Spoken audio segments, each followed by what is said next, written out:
मारो जाए तो मैं चाहती हूँ, इसी को मैं चाहता हूँ तुम मार दो।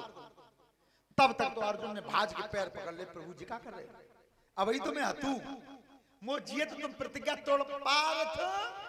पितामह भीष्म कह रहे प्रतिज्ञा तो टूट गई, हथियार उठा लिया हाथ में। ध्यान रखना चक्र सुदर्शन बन गया था कोई पहिया। उसी समय भगवान रथ को फिर ले गए। अब की बात जब रथ को जोड़ के लाए तो अर्जुन पीछे और शिखंडी आ गए। तो पारथ ने 110 बाण मारे, खींच के 110 बाणों की सैया पर गिरा दिया। पितामह भीष्म बाणों की सैया पर गिर गए, शंख बज गया, युद्ध विराम हुआ। लेकिन सुनो, कोई भारतीय का ऐसा मरा था महाभारत में कि दोनों दलों को एक बराबर दुख हुआ था। उतना ही दुख कौरवों को हुआ और उतना ही दुख पांडवों को, एक बराबर। लेकिन अंतर क्या है, इस बात को और सुनेंगे। उसके बाद 5 मिनट का समय हमारे गुरुजी लेंगे ना माइक पे, ना 2 शब्द कह दिए, ज्यादा ना के पाएंगे। सुनो बच्चों, बैठ जाओ बेटा, वाल प्रसाद बंटवा रहे हैं। इच्छा मृत्यु के वरदानी थे। सब लोग ध्यान से सुने, केवल एक बात और, गंगा पुत्र भीष्म पितामह इच्छा मृत्यु के वरदानी थे। लेकिन इच्छा मृत्यु का वरदानी एक और था। कौन? इच्छा मृत्यु के वरदानी एक और थे, पक्षीराज जटायु। वो भी इच्छा मृत्यु का वरदानी था। लेकिन एक इच्छा मृत्यु की मौत भाई 58 दिन बाणों की नोक पर सोते रहे, 58 दिन। और एक बार पक्षी की मृत्यु भई तो भगवान राम की गोद में। कितना अंतर रहा, अंतर पड़ा क्या? सब महारथी जितने भी थे हस्तिनापुर में, भीष्म पितामह का सामना करने वाला कोई नहीं था। जिस समय द्रौपदी का चीर खींचता रहा और भीष्म पितामह गर्दन झुकाए बैठे रहे। अगर वो एक बार भी ललकार मार देते, फटकार मार देते, तो किसी में हिम्मत नहीं थी। लेकिन गर्दन झुकाए बैठे रहे। उसका परिणाम यह रहा कि 58 दिन बाणों पर सोना पड़ा, तीर की नोकों पर।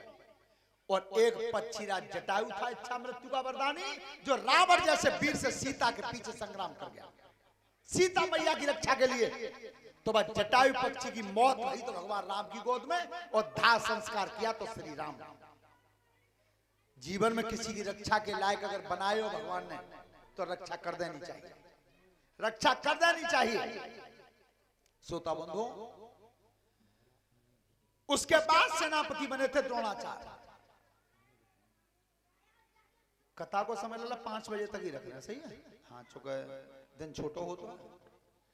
और अगर आप सब लोग चाहेंगे, भगत जी, जनक सिंह चाचा हुक्म करेंगे और हमारे गुरुजी आज्ञा करेंगे, तो महाभारत कल से पूरे दिन और सुना देंगे, क्योंकि कथा 9 दिन की है।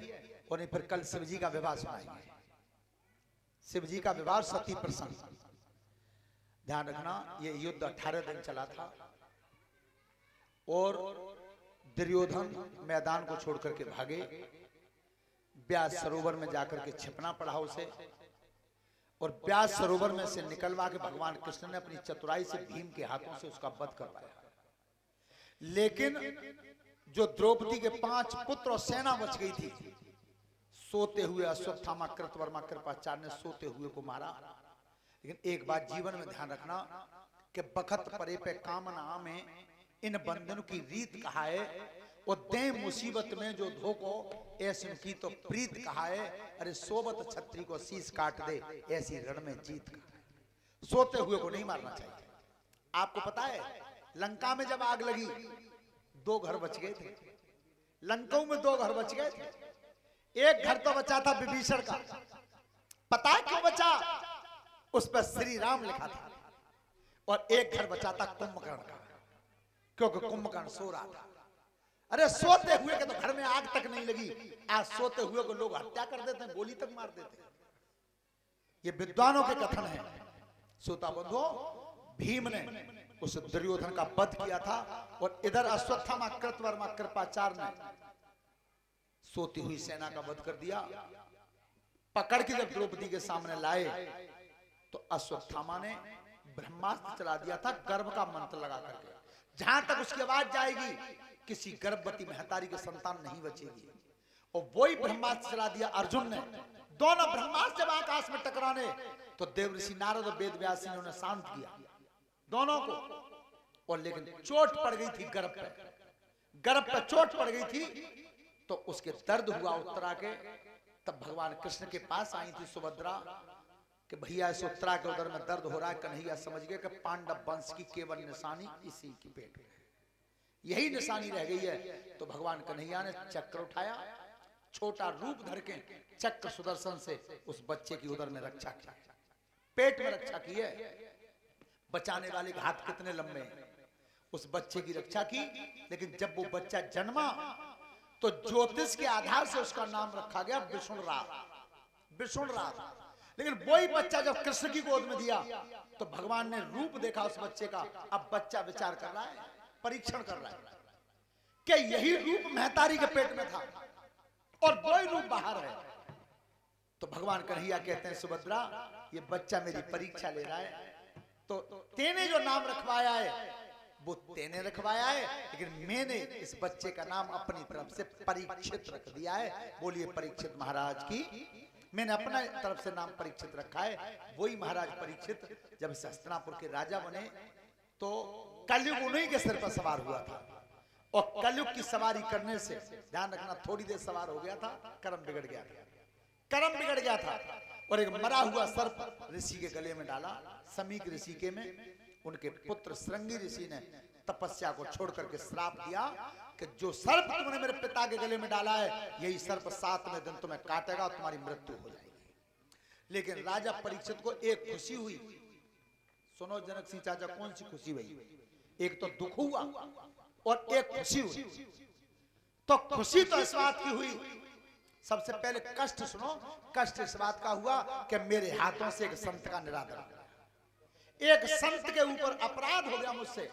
दुख तो इस बात का हुआ, लेकिन खुशी इस बात की भाई कि आज तक सत्युग से लेके अब तक काऊ पर जो गारंटी नहीं रही कि हम आज सांझ की रोटी खा लेंगे तो कल सवेरे क्यों खाएंगे, किसी पर गारंटी नहीं।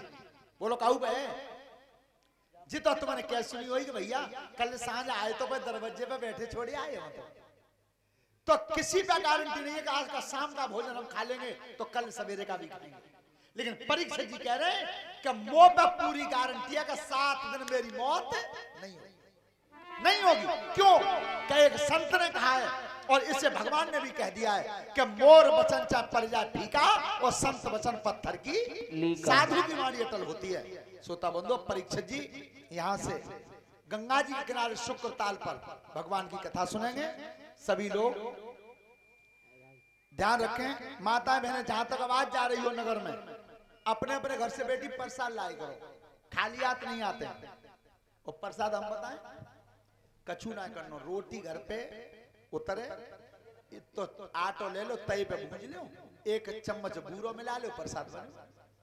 कछु ना तो दुकान पर चरवई ले आओ, प्रसाद जरूर लेके आया करो। सब जहां तक आवाज जा रही हो तो सभी भक्तन खड़े हो जाएंगे। परीक्षित जी और एकपति जी आरती की थाली पकड़ेंगे और आरती के बाद सभी प्रसाद लेकर के जाएंगे। प्रसाद की व्यवस्था है। परीक्षित एकपति खड़े हो। हेलो। और 50 किलो गेहूं 101 रुपए राज